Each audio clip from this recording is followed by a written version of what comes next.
welcome to Piedmont Technical Experts web blog series. If you've been following us on social media, you've probably seen our posts on New Year, New Password. And so we wanted to take a little bit of a deeper dive onto the whole New Year, New Password topic. So we're going to talk about passwords from a less technical point of view, starting with probably what's on top of everyone's list.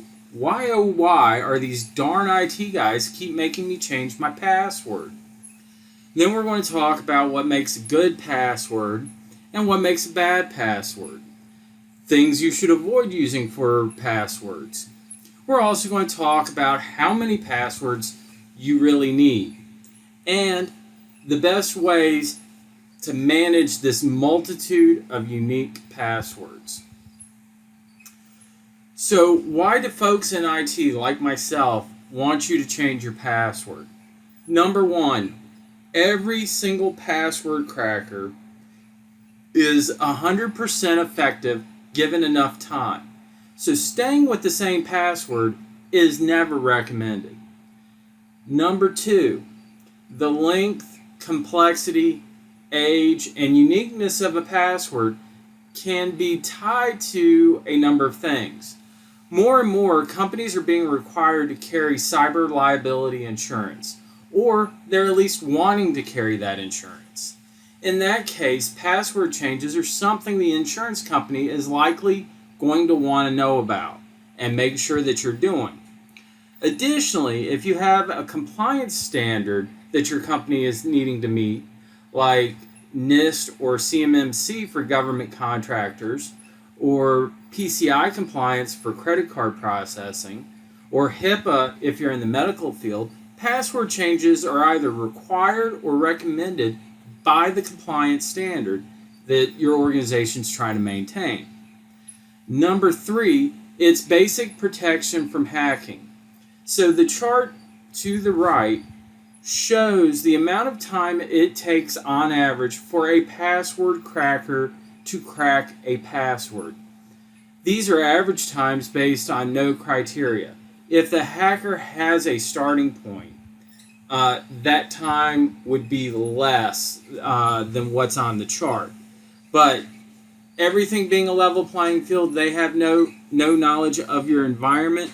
A password cracker can crack a 4-character password pretty much instantly, no matter what's in it. And the number of password changes that you have is really going to be related to this chart. The larger number of characters that you have, the more complexity that you have, the fewer password changes you require in a given year.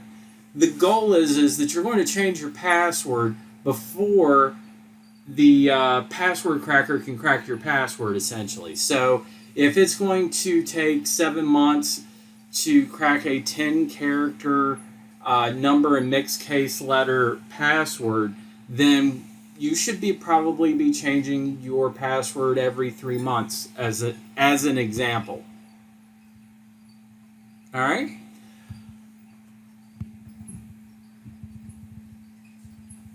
So what makes a good password? Well, that kind of depends on how often you're going to change the password.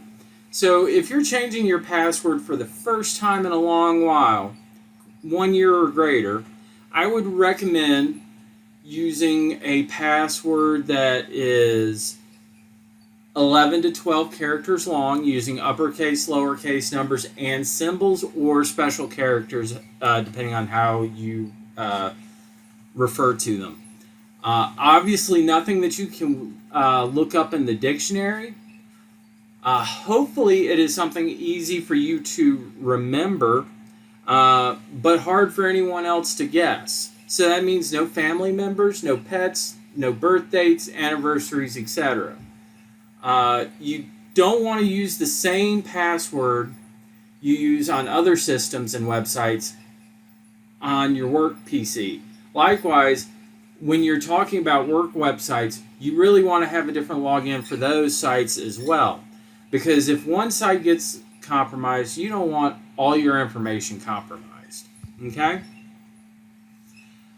Definitely don't use the same password that at home as you do at work. No, it's not something the IT staff is going to know that you did that. But it does increase the risk that if your home system or your work system gets compromised, that the other system is now compromised as well.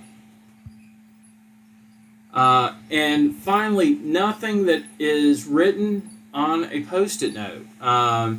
You know, whether it's a post-it note on the monitor, or in your pen drawer, or under your mouse pad, or under your keyboard, having them written down on a post-it note is not a good safety practice. And if I just named where you're currently storing your password, you've got some homework to do. So here are some examples of good passwords and bad passwords. So let's talk about the good passwords first. So all three of these examples hit the complex character standard. The first one is probably the weakest out of the three, and it's weak for a few reasons. Number one, it's only 8 characters. All right. Number two, if a keyboard logger or something that is literally just recording every single keystroke that comes out of your computer were to log this, and someone was to review that log, they would most likely know whatever preceded that entry was a username. So now they have your username and your password. Out of the 2 remaining ones, my favorite is definitely the second. The 2 dogs run fast through the field. It's lots of characters. It hits the complexity requirements. I've got uppercase, lowercase, numbers, special character. Spaces count as special characters. The exclamation point counts as a special character. Obviously easy to remember. Not necessarily something easy to guess. The last one, you got a good character length. You hit the complexity requirements. It is a good password. It's decently easy to remember.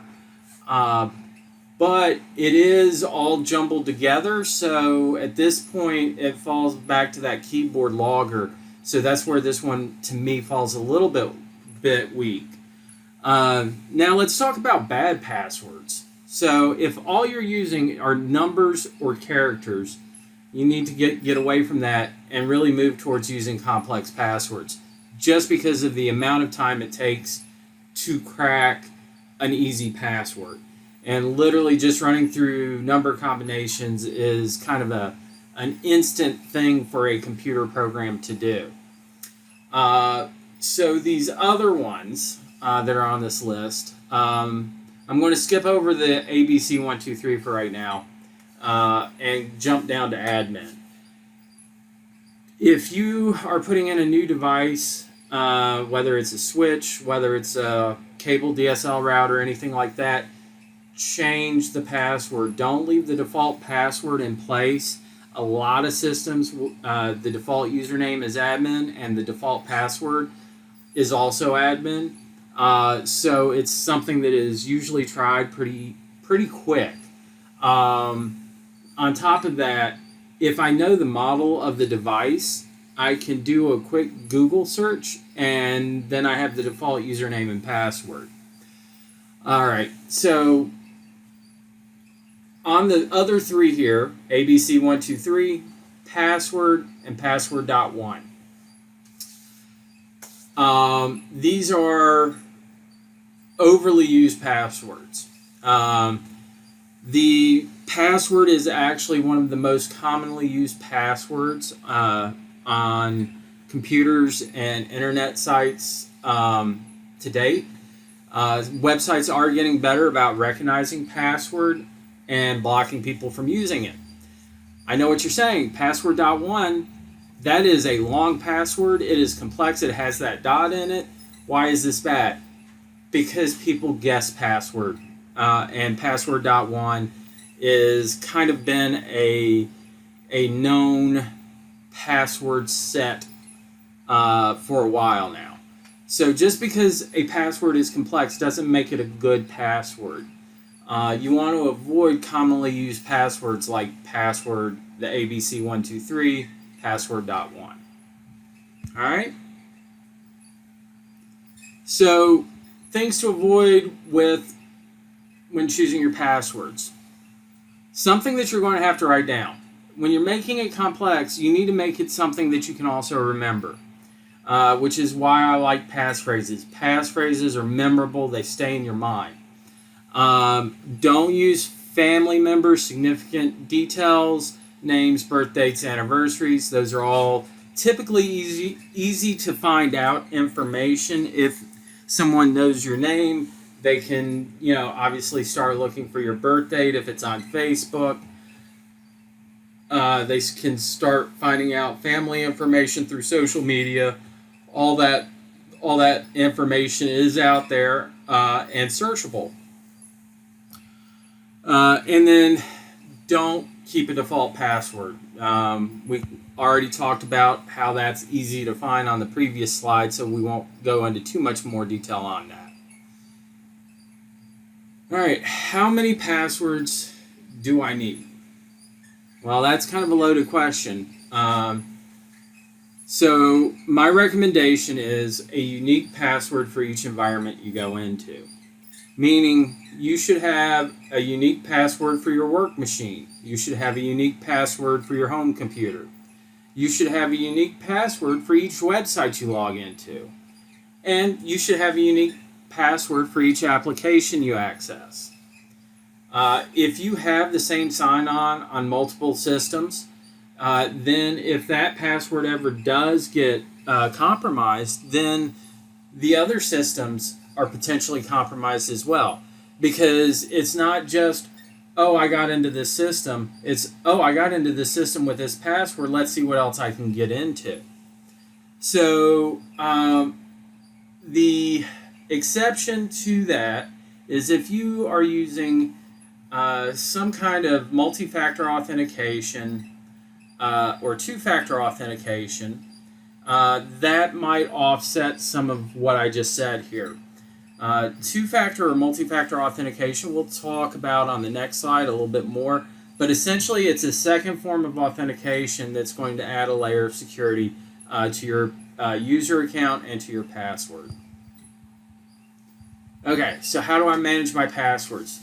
Do not write them down, whether it's digitally or on paper in any kind of unencrypted method. It's no better than putting a Post-it note on your computer. I definitely recommend passphrases, and I recommend you use a theme for them, especially if you're going to have multiple passwords. I've not used this theme before, but for this slide, I used animals as a theme. One login goes 2 dogs are fun, and my next system would get 3 cats are sad. Easy to remember, hard to guess, and the other thing that you can consider doing at this point is investing in a password manager program. So there are tons on the market. They're not all created equal. If you're looking at something like Passportal or LastPass, these are encrypted password managers. The plus with these systems is they do have plugins for your PC or apps for your phone that will either automatically fill in your passwords for you. They store them encryptedly, and it's just a easier way to manage multiple passwords, and you can change them from one console. So everything that's in LastPass, for instance, you can change there, and it goes out to all these sites, so you don't have to remember, well, I use this password on this site, and I use this other password for my banking site. I can go to LastPass and just change all my passwords from that one spot. And again, we started on the last slide talking about multi-factor authentication. This would be programs like Duo, Okta, Microsoft Authenticator, or Google Authenticator. And basically what these programs do is they give you a 6-digit code to put in on a website after you put in your username and password. Essentially, that 6-digit code changes every between 30 seconds and a minute. And so if you use this code once, the next time you log in, you get a new 6-digit code. So not only would a hacker have to hack your password, they would also have to hack your two-factor authentication. So you can kind of see how having the multi-factor authentication in place with your password adds another layer of security. All right, so the key takeaways here is new year, new password. Even if your company doesn't require it, take the initiative and increase your own personal security. Use different passwords for different systems. Don't reuse your home passwords at work. Don't write down your password. Look at using complex passwords or passphrases. If needed, use a password manager, and look at using two-factor authentication. All right. I hope you enjoyed your time today, and definitely remember to like and follow us on all your social media. If you need help with your password or password manager, you can give us a call. Our contact information is on the screen. We're located in downtown Greensboro. Our email address is info@PiedmontTechnicalExperts.com, or you can call us at 336-900-5906 and select option 3. Thank you and have a great day.